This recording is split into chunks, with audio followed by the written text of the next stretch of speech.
শরীফবাবু, একটা জিনিস আপনার কাছে জানতে চাইবো, যেভাবে তারেক রহমানকে তিনি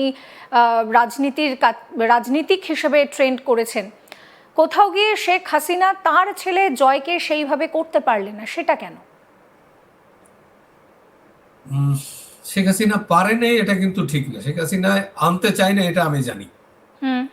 একবার একবার ধরেন 5-7 বছর আগে আমাকে ইয়ার থেকে বললো যে আমরা ওই ওদের ওয়াজেদ সাহেবের এলাকা নীলফামারী, সেখান থেকে বললো যে আমরা আগে ইয়ারকে তার ইয়া- জয়কে আমরা ওখানকার আওয়ামী লীগের থেকে কাউন্সিলর বানাবো এবং তাকে আওয়ামী লীগের মেম্বার বানাবো, এটা পত্রিকাও দিয়ে দিল।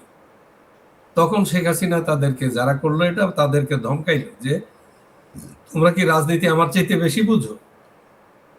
তার কারণে ওনার ইচ্ছা যে আরো ম্যাচিউরড হোক বা আরো দেখা যাক। আর উনি একটা কথা বলতেন যে আমার বাবা তো বলে যায় নাই যে শেখ হাসিনা আওয়ামী লীগের প্রধান হবে। এই কথা উনি সাংবাদিক সম্মেলনে বহুবার বলছেন যে আওয়ামী লীগের লিডারশিপ কিন্তু তৈরি হয় কর্মীদের মাঝ থেকে। আমি যখন তৈরি হলাম, লিডারশিপে এলাম, তখন তো আমার বাবা জীবিত নেই, আমাদের কর্মীদের মাঝ থেকেই আমি আসছি, এই কথাটা উনি বলতেন। উনি কখনোই বলেন নাই যে জয়কে রাজনীতিতে নিয়ে আসবে।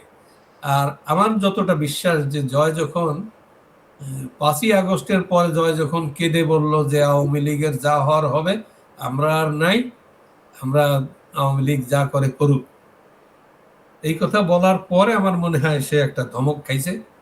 তারপরে আবার মোটামুটি তো যাই হোক, লিডারশিপ কিন্তু শেখ হাসিনা ওইভাবে তারেকরে কিন্তু এই কথা আমি বলবো, দৃঢ়তার সাথে বলবো এবং চ্যালেঞ্জ করেই বলবো, তারেকরে রাজনীতিতে আনার জন্য খালেদা জিয়ার একেবারে কি বলে এটাকে, একেবারে অকুণ্ঠ সমর্থন ছিল এবং তাকে চাইছিল যে আস্তে আস্তে তারেক রাজনীতিতে চলে আসুক। উনি কিন্তু অনেক অভিযোগ করছে ইয়ারা মন্ত্রীরা যে আমরা কাজ করতে পারছি না, একটা কথাও শুনে নাই এবং কোনোদিন তারেকরে বলে নাই তুমি মন্ত্রীদের বাইপাস করে কেন এইসব টেন্ডার বা এইসব সিদ্ধান্ত নিচ্ছ। এটা কিন্তু একদিনও বলেনি, কেউ বলেনি, ওই পার্টির ভিতর থেকেও কেউ কোনোদিন বলেনি।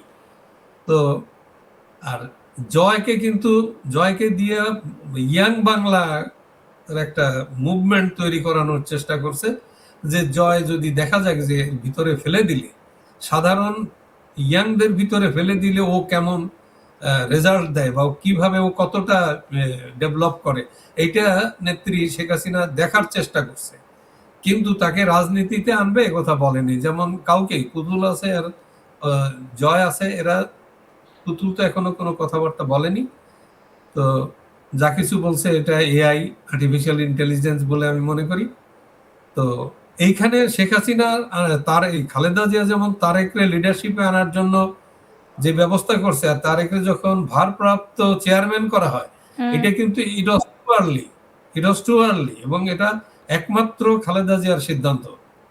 তো তারেকরে নেতৃত্বে আনার জন্য একেবারে খালেদা জিয়ার একেবারে আপ্রাণ চেষ্টা ছিল, যার জন্য সেটা উনি সফল হয়েছে। তো এতক্ষণ আমরা কথা বললাম যে মা খালেদা জিয়া কিরকম ছিলেন, তিনি কিভাবে তারেককে গাইড করেছেন। এবার আপনি যেটা বলছিলেন যে রাজনীতিবিদ হিসেবে খালেদা জিয়া, যিনি একজন গৃহবধূ ছিলেন, সেখান থেকে ধীরে ধীরে তার রাজনীতিতে উত্থান এবং তারপর বাংলাদেশের প্রধানমন্ত্রীত্বের দায়িত্বও তিনি সামলেছেন, সেক্ষেত্রে দাঁড়িয়ে রাজনীতিবিদ হিসেবে আপনি কিভাবে দেখছেন তাকে? রাজনীতিবিদ হিসেবে আমি তাকে এখানে আপনার রাজনীতির যে এত বড় মানে বড় দুইটা সংগঠন তো আওয়ামী লীগ এবং বিএনপি, এখানে পলিটিক্যাল স্যাগাসিটি বলে একটা কথা আছে। তো এইখানে কিন্তু বাংলাদেশটা দুই ভাগে বিভক্ত, একটা হচ্ছে আওয়ামী লীগ আর একটা এন্টি আওয়ামী লীগ। এন্টি আওয়ামী লীগের গ্রুপের নেতৃত্ব দিত বিএনপি। আরো অনেক আছে এন্টি আওয়ামী লীগ, অনেক গ্রুপ আছে, যেমন ইয়া আছে, ধরেন প্রগতিশীলরাও আছে, বামপন্থীরাও আছে, তো কিছু কিছু। আর জামাত জঙ্গি, এখন জামাত জঙ্গি জিহাদিরা এত মানে ডাই হার্টেড, তারা তো আওয়ামী লীগ বিরোধী না, তারা দেশ বিরোধী, তারা স্বাধীনতা বিরোধী, তারা 47-এর পরে 71-কে তারা মানেই না, এবং তারা যে এত অপরাধ করছে সেগুলোকে তারা পরিষ্কার বলছে যে তারা এগুলো মানে না। তো তাদের ব্যাপারটা ভিন্ন।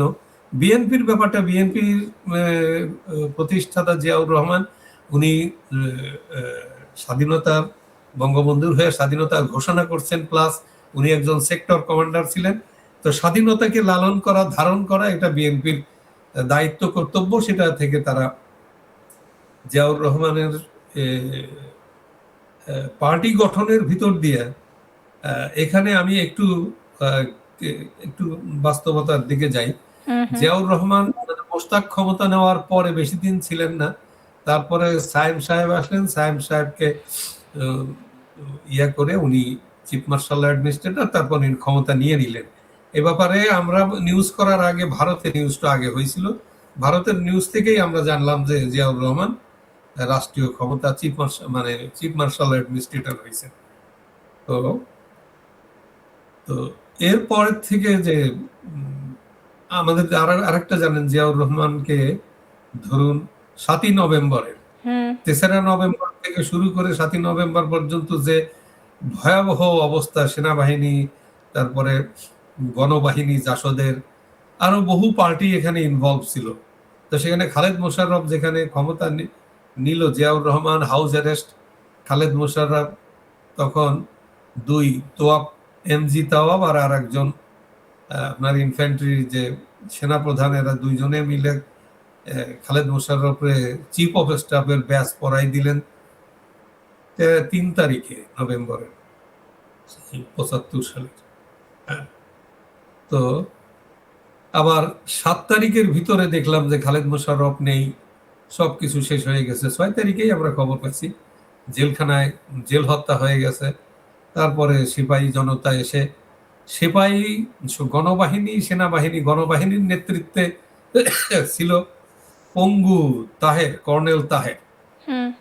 সেই তাহেরের নেতৃত্বে যখন গণবাহিনী, এবং গণবাহিনী কিন্তু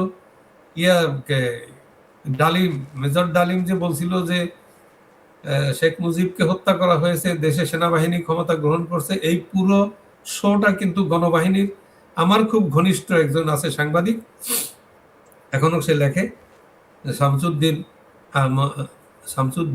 শামসুদ্দিন ভাই, উনি এই ইয়ার দায়িত্বেই ছিলেন রেডিও টেলিভিশনে।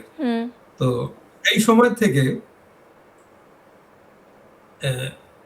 জিয়াউর রহমান কর্নেল তাহেরের গণবাহিনী, যেটা আর্মির ভিতরে অনেক প্রভাব ছিল তাদের, গণবাহিনীকে ইউজ করছে খালেদ মোশাররফের বিরুদ্ধে।